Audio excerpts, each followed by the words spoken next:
Lectio Divina. Lectio Divina. Lectio Divina, une émission pour méditer, prier et vivre la parole de Dieu au quotidien. Lectio Divina. Lectio Divina. Le se flétrira, la fleur se fanera, mais la parole de Dieu jamais ne passera.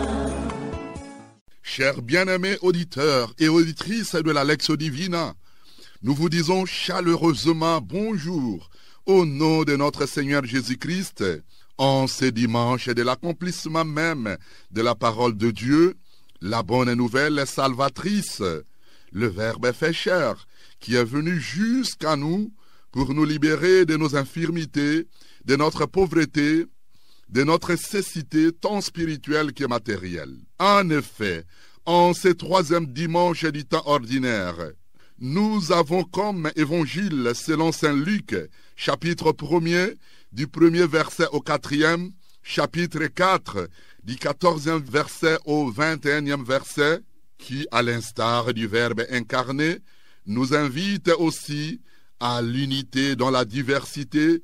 L'unité n'est pas uniformité, mais l'unité doit nous pousser à mettre nos dons au service de la communauté, au service de l'Église. À présent, et pris par le goût de la bonne nouvelle de vie, de libération et de l'unité, recommandée par le divin Maître, nous vous invitons à la prière. Au nom du Père et du Fils et du Saint-Esprit. Amen.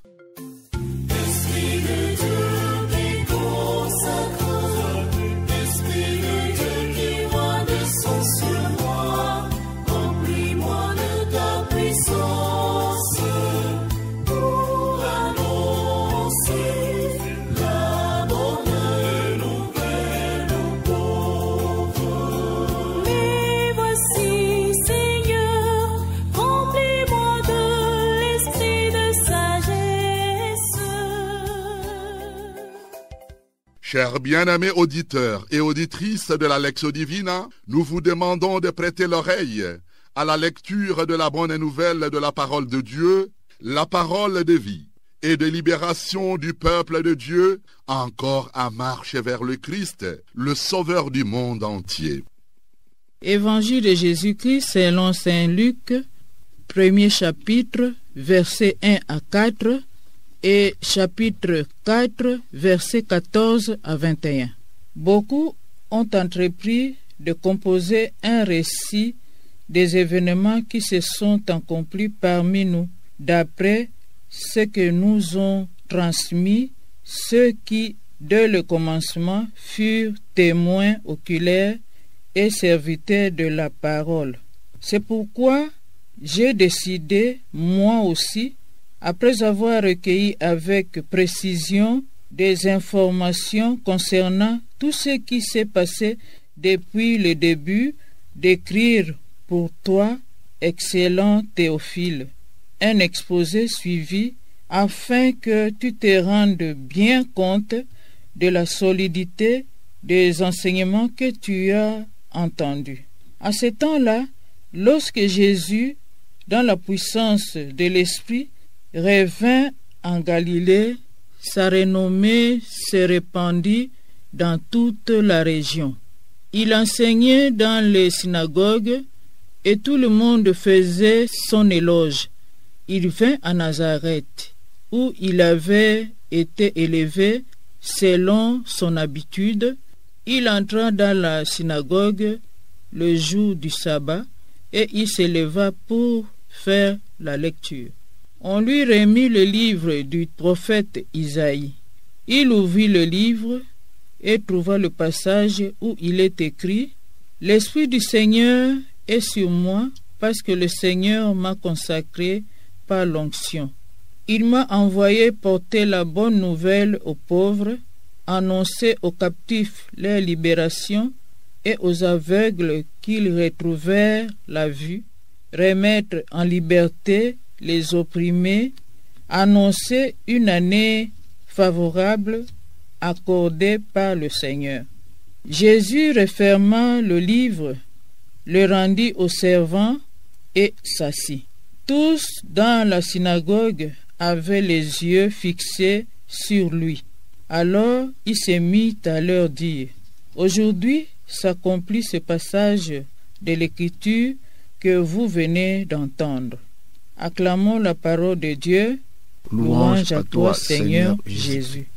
Après la lecture, veillons observer jalousement un temps de silence absolu pour méditer, approfondir cette parole de Dieu qui s'est rendue visible par son Fils Jésus-Christ.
Chers auditeurs et auditrices de la Lectio Divina, le moment très favorable est venu pour partager avec la lumière de l'Esprit du Seigneur la bonne nouvelle de Dieu là où elle nous a touchés. Le texte de notre méditation reste le même. Luc chapitre 1er, du 1er verset au 4e, chapitre 4, du 14e verset au 21e verset. Je suis interpellé par le verset 21 qui dit: Alors il se mit à leur dire: Aujourd'hui s'accomplit ce passage de l'Écriture que vous venez d'entendre. Dans cet évangile, le verset qui m'a beaucoup touché est celui-ci: L'Esprit du Seigneur est sur moi parce que le Seigneur m'a consacré par l'onction. Il m'a envoyé porter la bonne nouvelle aux pauvres, annoncer aux captifs leur libération et aux aveugles qu'ils retrouveront la vie, remettre en liberté les opprimés, annoncer une année favorable accordée par le Seigneur. Le passage qui m'a touché, c'est « L'Esprit du Seigneur est sur moi, il m'a envoyé porter la bonne nouvelle aux pauvres. » Chers frères et sœurs auditeurs et auditrices de la Lectio Divina, que chacun de nous, là où il se trouve, puisse méditer, intérioriser cette bonne nouvelle de vie qui remet les yeux des chrétiens devant l'idéal et la vocation de l'Église rassemblée autour de la parole de Dieu. Frères et sœurs en Christ, le temps de l'accomplissement des promesses divines est arrivé, comme l'avait annoncé l'ange, et Jésus lui-même le dira à Zachée et au beau larron. Aujourd'hui, avec Jésus, le salut se manifeste. La parole dit: qui vous est né aujourd'hui dans la ville de David, un sauveur qui est le Christ Seigneur, celui qui a été consacré par une onction d'huile. Nous le trouverons dans Luc chapitre 2 verset 11. B. Aujourd'hui, le salut arrive avec la visite de Jésus, un salut expérimenté avec le pardon des péchés qui nous permet de vivre sans crainte et en conséquence dans la sainteté.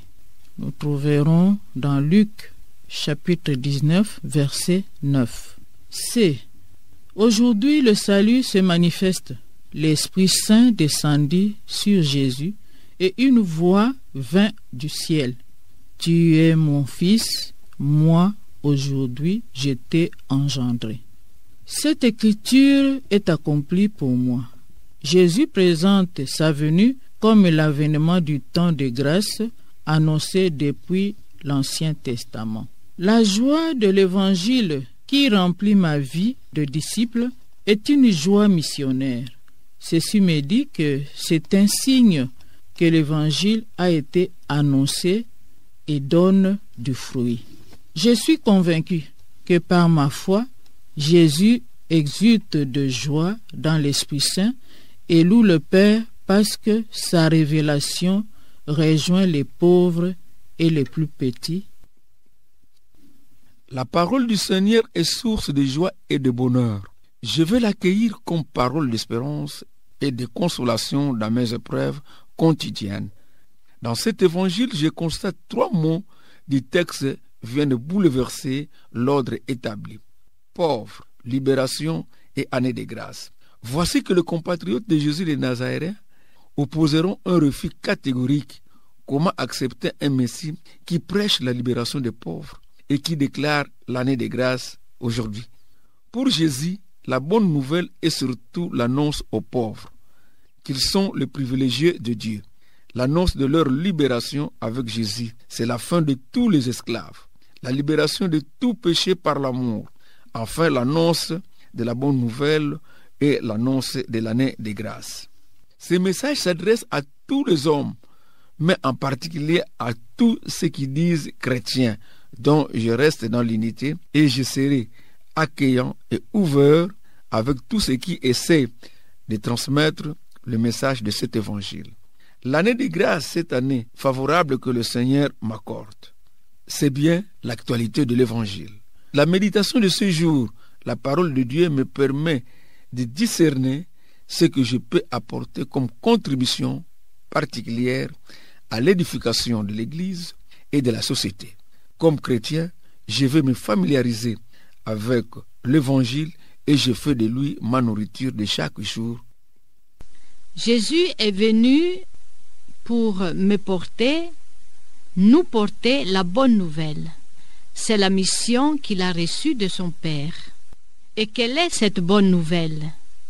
Annoncer aux prisonniers qui sont libres et aux aveugles qu'ils verront la lumière. Apporter aux opprimés la libération. Annoncer une année de bienfaits accordée par le Seigneur. Dans ma méditation personnelle, j'ai voulu m'arrêter davantage sur cette parole du Seigneur. Annoncer une année de bienfaits accordée par le Seigneur. Tout le bien, tout le positif que je vis maintenant vient du Seigneur. Le Seigneur ne veut pas le mal ni pour moi, ni pour personne. Tout le mal ne vient pas du Seigneur, mais du malin. J'en suis convaincu. Jésus est bonté et miséricorde infinie. Alors, le mal qui existe et les souffrances, quelle place ont-ils dans ma vie, dans notre vie? Le Seigneur le permet. Il permet cela, mais il me donne la force de dépasser ces moments si je m'accroche à lui. Le Seigneur n'est pas le faiseur du mal, soyons-en sûrs. Dans le passage de l'Évangile d'aujourd'hui, il nous dit « Je suis venu annoncer une année de bienfaits accordée par le Seigneur. » Pour moi, pour toi, le Seigneur veut une année de bienfaits. Nous sommes encore au début d'une année nouvelle et le Seigneur réserve pour nous une année de bienfaits. Dieu nous parle souvent par sa parole. La bonne nouvelle, qui est l'accomplissement même du Verbe incarné, dont la personne est de son Fils bien-aimé, Jésus qui est passé par le grand mystère de l'incarnation, in caro, dans la chair. Nous répondons à cette invitation du salut par la prière qui implique notre dialogue avec Dieu, ce grand passage de la vie contemplative à la vie active. Seigneur, ta parole est source de joie et de bonheur. Donne-moi de l'accueillir comme parole d'espérance et de consolation dans mes épreuves quotidiennes. Amen. La loi du Seigneur est parfaite, qui redonne vie. La charte du Seigneur est sûre, qui rend sage.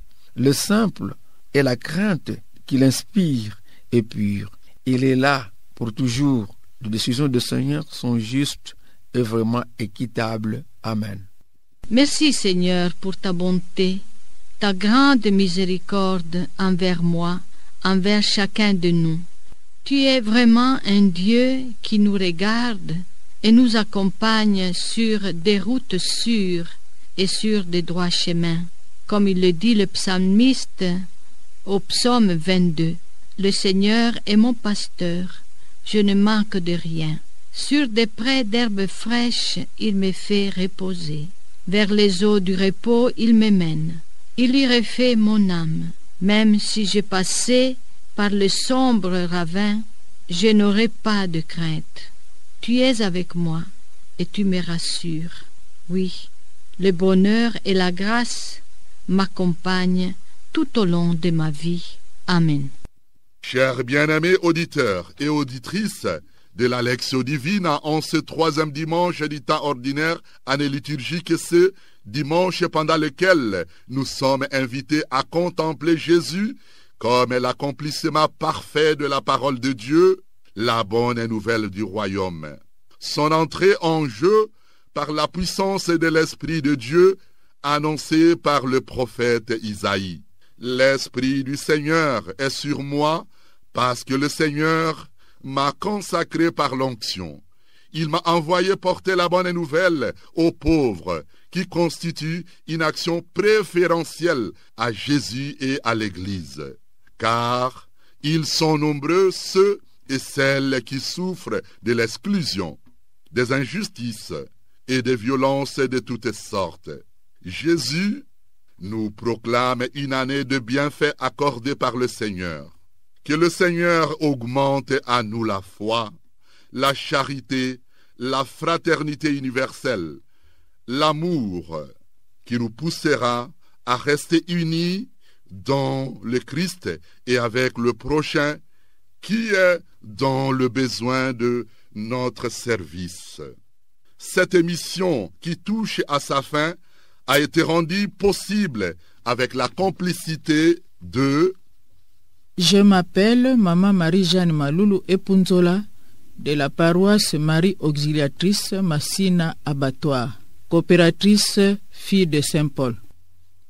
Je m'appelle Monsieur Jérôme Louembaluzolo, fidèle de la chapelle Saint-Paul 10e rue Limité industrielle. Sœur Rita Almici, fille de Saint-Paul. Et à la technique, par le concours de Olivier Nguessi et révérende sœur Rita Almici, fille de Saint-Paul, réalisatrice, et comme présentateur, maître Exupéry Bouende-Bokutu, coopérateur paulinien de la Société missionnaire de Saint-Paul et vice-président de la Colcab, paroisse Saint-Raphaël. Bien chers fidèles auditeurs et auditrices de la Lectio Divina, nous saluons aussi la semaine de prière de l'unité des chrétiens, cette semaine qui a commencé le 18 janvier et qui pourra aller jusqu'au 25 janvier. Que tout soit un. Amen. La parole de Dieu est une lampe à mes pieds. Je marcherai joyeux sur la route sans rocher. Lectio Divina. Lectio Divina. Vers la quiétude de ma demeure éternelle. Lectio Divina, une émission pour méditer, prier et vivre la parole de Dieu au quotidien. Et sans danger, je marcherai. Lectio Divina. Lectio Divina. Le vent se flétrira, la fleur se fanera, mais la parole de Dieu jamais ne va passera.